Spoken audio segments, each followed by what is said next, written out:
So you talk about beliefs and whether if it's true or not. Well, there's many times in my life where like I'm down and I struggle with people, money, jobs, or whatever.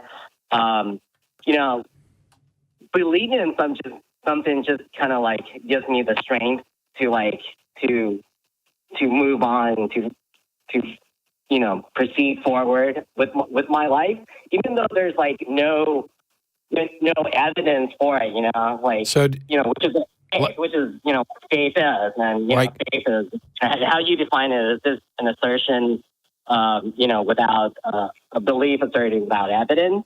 But what if it's just like it brings, it makes me feel optimistic and it brings good to my life. I mean, so give me an example of something you believe merely because it's comforting. Let's say like my parents, like my dad died, and then it gives me comfort, to believe that there is an afterlife. Okay, now here's the question. Stop.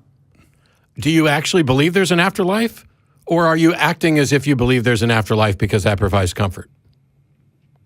I think more so. I mean, more so because it provides comfort. Right. There's like, which means you don't actually believe it. So we're talking about something else. Believing something is being convinced that it's likely true, and you can be convinced for good or bad reasons. So we need to distinguish between I believe in the supernatural and I like to hope that the supernatural is real, because that's really what you're describing is... Yeah. But what if believing in something that, let's say, like, doesn't exist, like just brings good to your life? It makes you feel good. It makes you a better person. It makes you more optimistic. I don't know what you're talking about.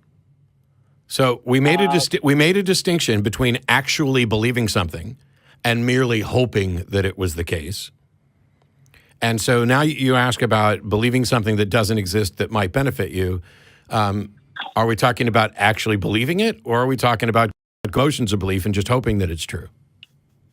Well, the thing is that, like, let's just say, like, if someone believes that, like, there's, like, an imaginary unicorn that helps them through, make it through their day and their life, maybe they're depressed or something, and every time they think of this unicorn, it makes them feel better.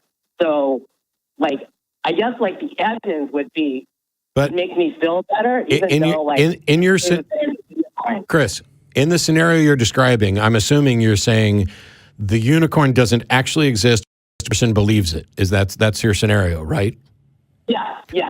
And how do you know that they wouldn't be better off actually not believing in the unicorn? Because if they believe things that aren't real, isn't that dangerous? Well, there could be dangers, there could be negatives, and there could be positive. But okay, but please demonstrate. Oh my God, what's wrong with the phones? But you're able to let's say that person's able to differentiate the negative from the positive, and then there are two roads to this belief in the non-existent, the so-called non-existent. What if they're able to differentiate a positive and negative, and they'll stick with the negative, and it'll lead them to... What if they are? I swear I couldn't possibly care less about these hypotheticals of what if it's possible that somebody could believe in a unicorn and it actually makes them better. I'm not convinced that that is the case. They would need to demonstrate that, because as far as I can tell, your brain assesses facts about reality. And if there's some part of your brain that actually believes that you've got an invisible unicorn friend that is helping you, and that's not actually true, then your brain is flawed, and it's going to make flawed decisions about other things, because beliefs don't live in a vacuum. The processes by which we become convinced of something it's not unique to each one. There's a bunch of people on the other side of the glass. There's books on the other side of the glass. I can see things on the other side of the glass here in the studio. I believe that those things are real because I have the actual evidence for them. If over here by the door, I also believed there was an invisible unicorn, then that means there's something wrong with my brain, because my brain is reaching conclusions about things that are false. And I do not buy the notion that this is going to turn out to be a net positive. Because the same processes that let you see an invisible friend who's not there might get you to the point where you don't see the bus coming that is there. This is how we diagnose people with mental illnesses, with strong delusions, with schizophrenia and other things. We distinguish between what is real and what's not. Now, if there's a hypothetical situation where somebody can believe that they've got an invisible unicorn that lives in their underwear drawer and brings them nothing but happiness, okay, fine. I just don't see that that's a reality. And every time this topic is brought up with this sort of thing here, it's used as an excuse to believe in things like gods and never have to be held to account for it. It's just, hey, this is what I feel. It makes me comfortable. It feels good. And there couldn't possibly be more harm than good coming out of it. Well, prove it. Prove there's not more harm than good coming out of false beliefs. But I think like the average person, I mean, I think everyone, like not everyone, but the vast majority of people believe in things that they have no evidence for. So what? The thing is, I think they're able to differentiate like from the result. If you believe in something that's non-existent that brings you good, then you can take that route, and you need to believe in something that's non-existent that brings you bad things, and you can avoid that route. But I think people just are able to have the cognitive ability to differentiate, even though like it's. So, no. When you say they have the cognitive ability to differentiate, no, God, stop. When you say they have the cognitive ability to differentiate, you're basically saying people know that they believe in bullshit, so they're just fooling themselves. Yes. Except they're not fooling, except you're saying they're not fooling themselves because they know they don't believe it. And if that's the case. But what if it just brings you positive results, Like it just gives you No. Here's it. You don't just get to, okay, I'm going to turn it over to John, because I couldn't possibly give a fuck about hypothetical assertions. What if it brings you positive results? What if you're wrong about whether or not it's positive? Positive results need to be demonstrated. And if they're predominantly positive with no negatives, that would need to be demonstrated too. And if you're the type of person who's engaged in self-deception and believing in delusional things like invisible unicorns that are helping you, then you're also the type of person that is likely to believe in deceptive understandings of the data that would show that you're right. It's a cycle. I'm willing to believe in a unicorn because I think it makes me happy, and that brings me good things. And then I'm going to use the good things as a confirmation bias to justify my false belief. You are cherry picking, and even you're not even doing it in actuality. You are cherry picking in a hypothetical about good benefits to false beliefs. Demonstrate it. I can tell. I can show you. I've already agreed that there can be good benefits to false beliefs. And I've said before, prayer works. It doesn't work because there's a God answering your prayer, but in a scenario where you're caved in a cave, the person who prays and believes that it's going to be beneficial is more likely to be rescued, because prayer will calm them. They'll use less oxygen, extending the amount of time that they have to be rescued. But it's not the prayer or the God that does that. It's the use of less oxygen.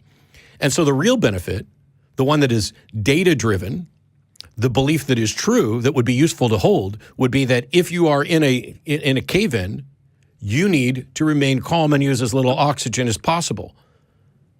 So there's the benefit that you're getting, that you're attributing to the magical unicorn, isn't really from the magical unicorn at all. And if you know that the unicorn's not real, then you have to acknowledge that every positive benefit you get isn't coming from the unicorn. It's coming from you. And wouldn't it be better to know how that works than to keep giving credit to the invisible freaking unicorn? Okay. Well, yeah, that makes sense. But can you like just twist that and say like a belief in something that's non-existent can be used as like a methodology to make one feel better? Like maybe it's Yeah, yes, Chris. Yes, Chris, there are comforting lies. Your kids are special. Your kids are beautiful. Your kids can be anything they want. Somebody loves you and cares about you. You're not alone. All of those are comforting lies if they're not true. Okay. All right. All right. Well, yeah, actually, that's all I have.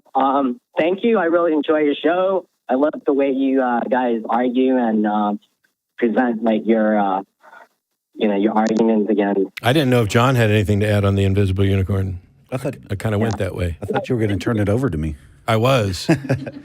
Yeah, And then he said something. I think the bottom line, though, is what Matt said, is that feeling good might not be the best thing for you in terms of, general well-being, that there's more to it than just some comfort or feeling good. And your net effect might not be positive to believe in things that are false. Yeah, investigating, not just relying on anecdotal stuff and personal. I'll go ahead and I'll give you an example of something that's gone on in my life in the past. I suffered a lot of diabetic nerve pain, and neither over-the-counter pain relievers or other stuff was really having much of an effect. And somebody gave me some weed. Now, I'm not a big fan. I don't like to be high. I don't like my brain when it's not working. But, in desperation, you're going to try whatever. Smoked a joint. I'm able to sleep pain-free 10 hours, whereas normally I was getting 3 or 4.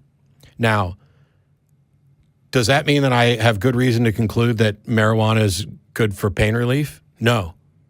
No, as a matter of fact, I have good reason to believe that most of the medical benefits, or a good chunk of the medical benefits attributed to marijuana, are nonsense. That there's a lot of, we just don't have the good studies for it.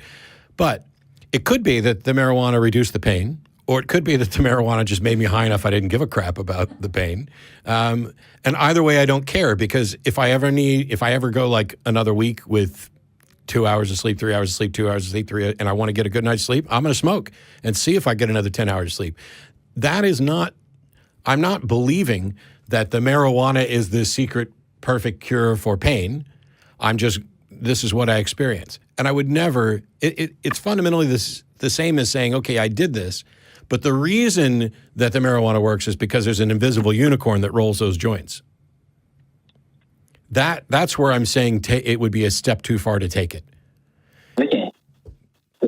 So I guess just isolate it to a contextual situation to make your false belief good, I guess. I don't know.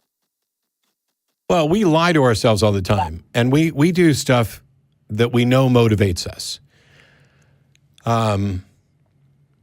It's the reason why we have cheerleaders on the sideline. It's the reason why the coach, even when all appears lost, is like, no, you guys can do it, and blah, blah, blah, and I know you've got it in you. And it's because that sort of positive encouragement can have an effect on people if they buy into it. But it would be better to get people to realize, which I think is what I would say coaches tend to be doing more than perhaps cheerleaders, is to get people to realize that if in fact they can do it, then the strength is within them, and just getting them to recognize that that's not a lie. Saying, I know you guys can go out there and win is not a lie. If that encourages them to go out and win, that means they had the ability to do this all the time. And anybody who's raised kids or been around kids, you watch, and some kids are more easily frustrated than others. And that there's something they can do, and they just gave up a little too early. And so giving them encouragement is not looking for the thing that falsely convinces them they can do it. It's about knowing that they can do it and finding the thing that will get them to realize that they've been actively engaged in self-deception to convince them that they can't do it. Does that make sense? Yeah, that makes sense.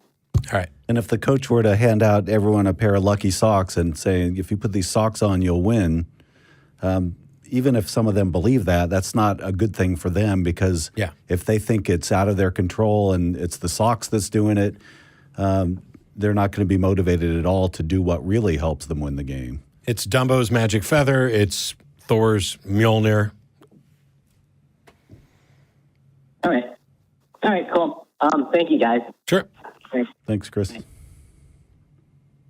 I'm sure so we'll probably get all kinds of emails with loads and loads of corrections. And that makes me want to talk about something, which I kind of mentioned, I think, a couple weeks ago. Everybody on the show, except maybe John, has made mistakes at some point where we've got something factually wrong, or the slip of the tongue or slip of the brain or whatever. We made mistakes. I've done it too. And, well, I thought I was wrong once, but I was mistaken. Yeah. But I came on and apologized and corrected some stuff last time I was on. I think one of the things that Eric and I are talking about doing is getting your email feedback. We get more email than we can possibly answer, or at least than the host can answer, which is why we have a team of people who are going through emails. But I'm going to start having people set some of those aside so that if there was a subject or topic that was discussed on the show that a good chunk of people just didn't understand, we can address that as a sidebar. If there was a factual mistake that we made, we can address that. So it'll be kind of like a mailbag cleanup show where Eric will say, okay, this caller is saying that, when you were talking about moral relativism the other day, you said this and this, and what you really meant was situational ethics, and he doesn't understand how you messed that up. And then I will clarify or correct or say, nope, that was a misunderstanding on their part or whatever. We're looking to do that because we actually care about getting good information out. And I remember I've used the example before. Russell and I were on the show 12, 13 years ago in the tiny studio, and a caller asked us about the ontological argument, and Russell and I went and gave a lengthy rebuttal to the cosmological argument, I think it was.